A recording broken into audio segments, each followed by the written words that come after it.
Grua, ma ke nxirë jetën, edhe jetën të kam nxirë. Jemi sharë në dritë dhe jemi puthur në errësirë. Kemi vendosur të ndahemi dhe kemi thënë, e po mirë. Edhe prap jemi puthur, ashtu si për lamtu mirë. Pastaj jemi përqafuar. Në fakt unë isha në gjumë, jam futur në mishin tëndë si që futet në shkretë të tirë një lumë.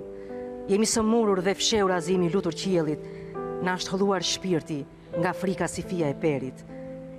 Grua, ma ke nxirë jetën, pa ma edhe jetën ta kam nxirë. Aktoria, regjisorja dhe pedagogja e Universitetit të Arteve, Violeta Banushi Trebicka, është një nga ato artistet që publiku e ka dashur gjithmonë për ndjeshmërinë, elegancën dhe vërtetësinë që ka sjellë në skenë. Si pedagoge e fjalës artistike në Universitetin e Arteve, Violeta ka frymzuar breza të rinj artistësh të besojnë tek forca e fjalës, tek emocioni i sinqert dhe tek e vërteta njerëzore që arti përcjell. Në jetën personale, ajo mbetet po aq e thjeshtë dhe e dashur sa edhe në skenë. Prej 32 vitesh ndan jetën me artistin Alfred Trebicka, një histori dashurie dhe partneriteti që ka lindur në teatr, që nga bashkëpunimi i tyre i parë artistik në shfaqjen Anonimi i Venedikut. Nga ajo kohë e deri sot, dy artistët kanë ndarë jo vetëm skenën, por edhe jetën. Në teatr, Violeta Banushi ka sjellë role dhe projekte që flasin fort për realitetin dhe shpirtin e kohës.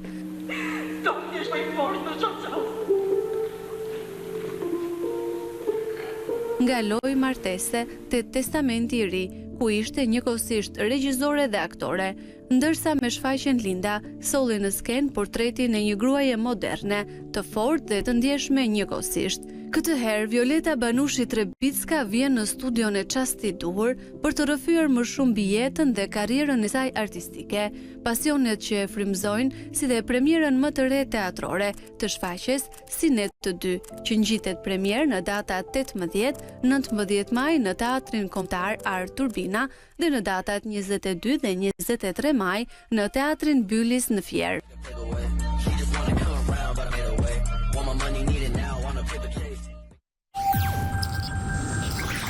Në studion tim e zonja dhe zotrin Violeta Banushi, mirë se vjen. Je lodhur këto ditë? Po, sinqerisht, lodhur, po. Janë nga ato lodhjet që ty të pëlqejnë. Pak vetëm flokun të mikrofonit, se në mbika fiks mua aty mbi mikrofon. Ashtu. Perfekt. Edhe thot Sara tani nga lartë, as sa mirë që e pasë. Dia jo, që ne kemi merak që të dalësh mirë. Si po shkojnë po themi ato përgatitjet e fundit, si thuash. E kemi pak një moment të vështirë, sepse teatri ka dhe premierën e re, edhe neve përgatitemi që sa të mbarojnë ata të futemi direkt, mund të fillojmë të vëmë direkt skenën nga e para, ka ca probleme teknike, që sforcojnë, të krijojnë atë lodhjen, ankthi. Kjo është më e saktë, atë shumë bukur ankthi. Normale, për një regjisor ti në fakt po shifje insertin dhe the, po ç'është kjo të flasim për shfaqjen. Po në fakt për ty ka gjithmonë një shfaqje të re, kështu që si mund të lëm pas dore një gjë tjetër që ke bërë apo një tjetër, sepse gjithë jeta jote është e lidhur ngushtësisht me skenën, me teatrin, me aktrimin, me regjin, me gjithçka domethënë që lidhet. Pas kaq shumë vitesh në skenë dhe në art, çfarë ka ndryshuar tek ti nga ajo Violeta e re që donte të bëhej aktore, donte të ishte pjesë e Akademisë së Arteve? Në raport me pasionin nuk ka ndryshuar asgjë. Mendoja për një kohë të gjatë që nuk luaja dhe ishte shumë vështirë që ti të atashohesh në teatr kombëtar apo diku tjetër, ne përpjekur shumë që të bëmë dhe teatrin e Akademisë së Arteve. E vuaja këtë dhe kam punuar në institucione tjera, sepse ti do mbjetosh dhe diku, sidomos kur të dy pjesëtarët e familjes janë brenda artit.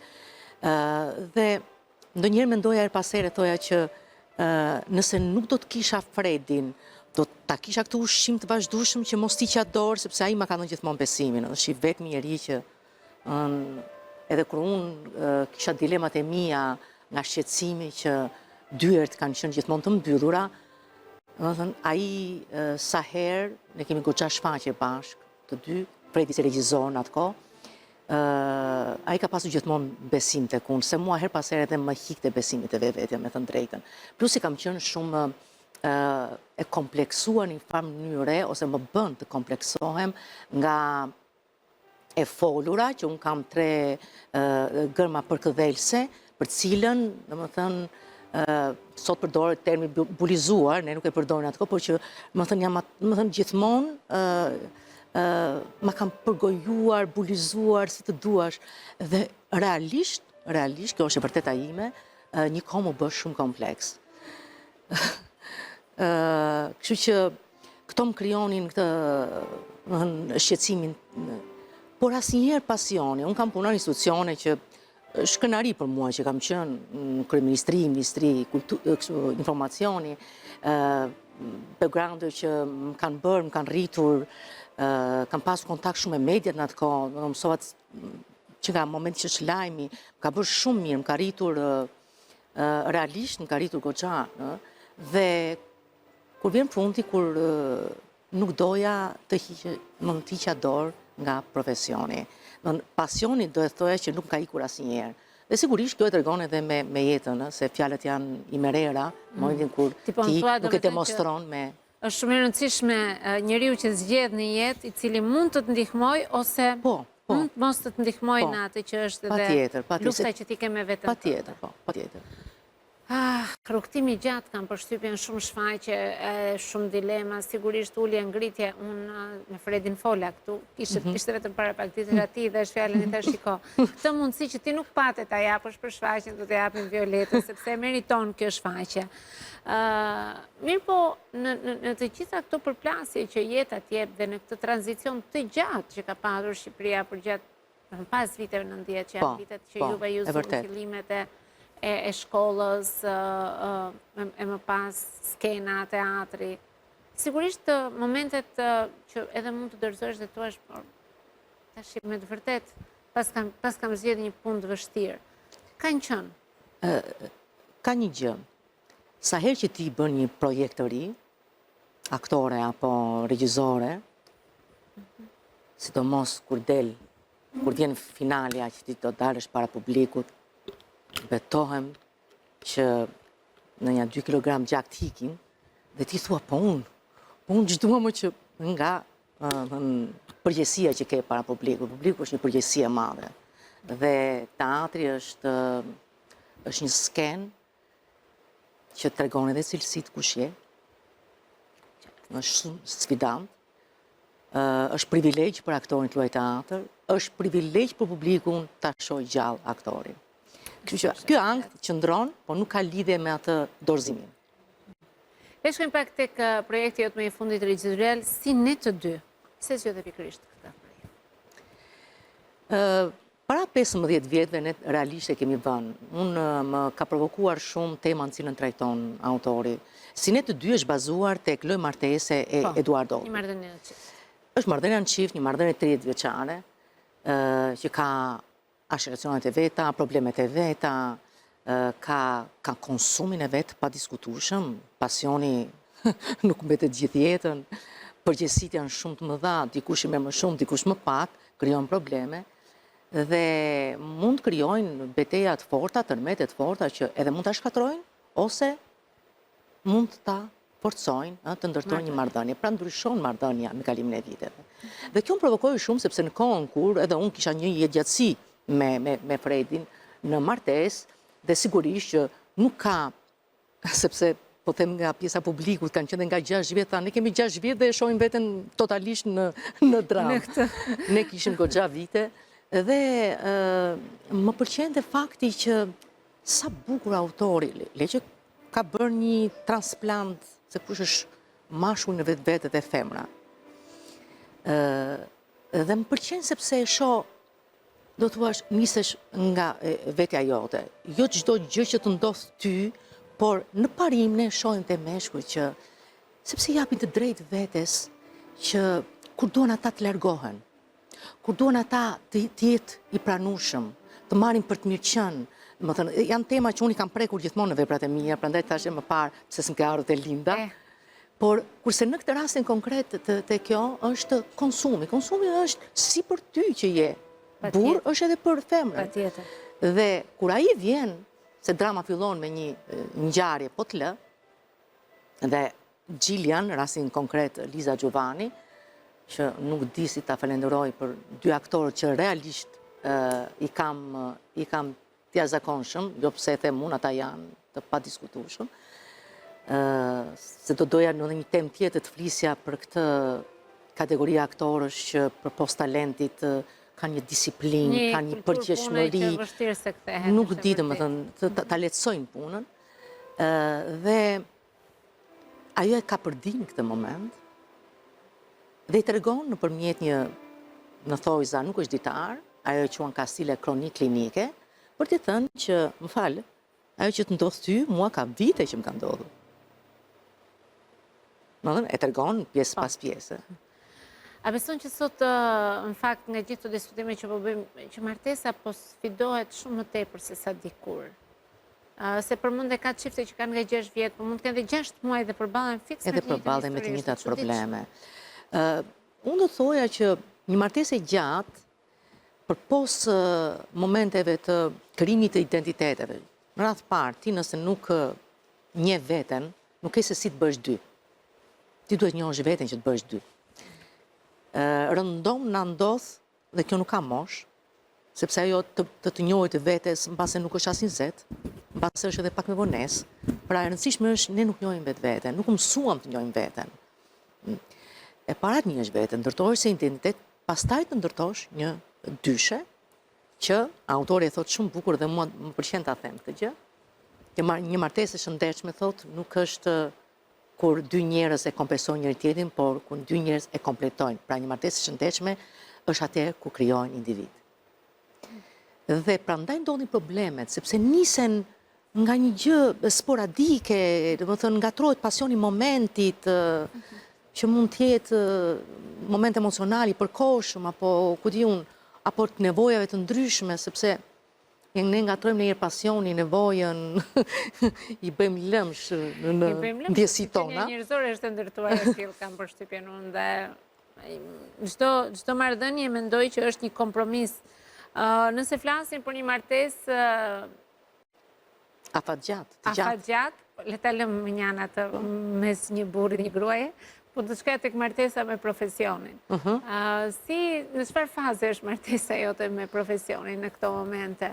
Ti si regjizore, çfarë kërkon më shumë ti nga vetja, të themi, në raport me atë pikën ku ti ndodhesh, pra disiplinën, emocionin, të vërtetën, që duhet marrë publiku nga regjizoria? Thelbi i punës sime konkrete tani si regjizor, sigurisht edhe si aktore, pa diskutim, por është ti flas ti publiku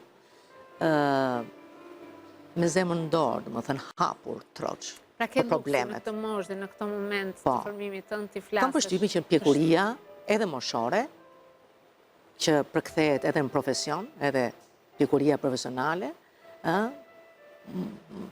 në një farë mënyrë më jep të drejtën për të artikuluar këto mendime të brendshme, të vërteta, të mia, që nëse nuk i kam artikuluar 20 vjet përpara, sot dua t'i përtas. Dhe po të vësh re shfaqjet e fundit që kam vënë unë në qendër të veprave të mia kam pasur gruan. Mbase mund dukem pak feministe, më pëlqen të jem. E kupton, ka shumë për të folur për gruan. Të gjatë në fakt në emisionin ton për mënyrën se si ndërtohen stereotipet gjinore, seksizmi në media, në televizion, në mënyrën se si i flasim sot, po themi publikut. A e shikon këtë fenomene edhe në teatr, të fshehur? Pa diskutim. Pa diskutim. Në artë është shumë... E thonë të shosh ato komedit banale, ku çdo gjë kthehet vetëm... Unë do të thoja që në farë mënyrë është edhe një manipulim i publikut. Do thënë, bëhet diçka të thjesht, bëjmë ca gallata, e kupton? Njerëzit abuzohet me faktin, njerëzit ka nevojë të qeshin, ndërkohë që njeriu kur qesh dhe e lë aty dhe ikën. Nëse ti sheh diçka kur ti gjen veten, kur të cëmbon, kur të kap tek ajo, sepse jeta nuk është vetëm plag. Jeta e ka vetë qeshun brenda, e ka dhe ndjesinë e fortë, e ka dhe emocionet e forta, kur të bën të reflektosh, pra publiku im është ai publik që kur del nga shfaqja, ulet diku dhe vazhdon të diskuton për atë që pa. për problemet që ajo ngre, për temat që prek, për mesazhet që do t'japi, për jetën, në emër të jetës. Që është rëndësishme për ty sot. A e shfrytëzon këtë filozofi, këtë formë komunikimi dhe këtë formë, po themi, kërkese që ke ndaj punës tënde si regjizore edhe në raport me studentët si pedagogë? Është aja e punësime që bëj. Gjithmonë i referohem që nëse ti nuk je i vërtet dhe ti nuk beson atë që bën, nuk ka shans që të të besoj dikush tjetër. Nëse ti nuk di se çfarë po artikulon, je kaotik, ti është i bindur që edhe kameramani që na dëgjon tani do thotë çfarë po thotë kjo. Jo më publiku pastaj. Kështu që është aja e kësaj gjëje. E rëndësishme është të komunikosh sa më pastër, sa më saktë dhe më drejt për drejt. Si është Violeta për te pedagoges? Ja bëra këtë pyetje në fakt edhe Fredit dhe jam kurioze ta di edhe për ty. Për te pedagoges, skenës, teatrit, aktrimit, pra cilat janë pasionet e tua të tjera, ato gjërat të cilat nuk i lidh domosdoshmërisht me punën, çfarë të pëlqen, çfarë shijon më shumë? Unë sigurisht që nuk ndajm leximin. Leximi është Leximi është një pasion, është ushqim, më thënë ne jemi të dytë, më thënë, tej mase, ne herë bëjmë gallat kur para ca ditësh nuk e di pse po kërkoja një foto për diçka, edhe shoh veten time që kisha një foto në det me libër duke dalë, nga ato gallatat që bëjmë neve, ku mblidhemi të gjithë, se kemi bërë gjithmonë, kemi një grup të mirë që jemi trazuar, domethënë piktor, nga të gjithë që kalojnë pushimet bashkë, aktor, kolegë etj. Dhe libri është i pari, i padiskutueshëm. Muzika është e padiskutueshme, nuk mund ta kuptoj dot. Kërcej, më pëlqen shumë të kërcej, jashtë mase. Tani është bërë klishe, po ne kemi thënë që në kohën tonë që më pëlqen unë kërcej dhe me tingullin e lajmeve, ka qenë ajo tipikja atëre. Me singullin e lajmeve. Fantastike kur dilte, domethënë më pëlqen, shumë më pëlqen. Donjëherë dukem edhe e pabesueshme raport me moshën, me mënyrën e të kërcyerit, krijoj kështu edhe në një se thon Se tani do rrim ta mendojmë këtë për raportin me moshën, kjo është unë nuk e mendoj. Fare e parëndësishme. E thash në raport me nuk e mendoj fare. Dhe pyetja ime e fundit, çfarë duhet marrin njerëzit me vete si mesazh në datën 18 dhe 19 maj në Art Urbina me shfaqjen së ne të dy dhe më pas në qytetin e Fierit apo jo? Po në Fier, pastaj kemi në Korçë për të shkuar, domethënë po bëjmë tentativat për të patjetër. Kush është mesazhi që duhet të marrë? E rëndësishme është që duhet kuptuar që martesa nuk është një ditë, dy ditë, martesa është durim, martesa është dëgjim, martesa është komunikim, martesa është luftë, e kupton?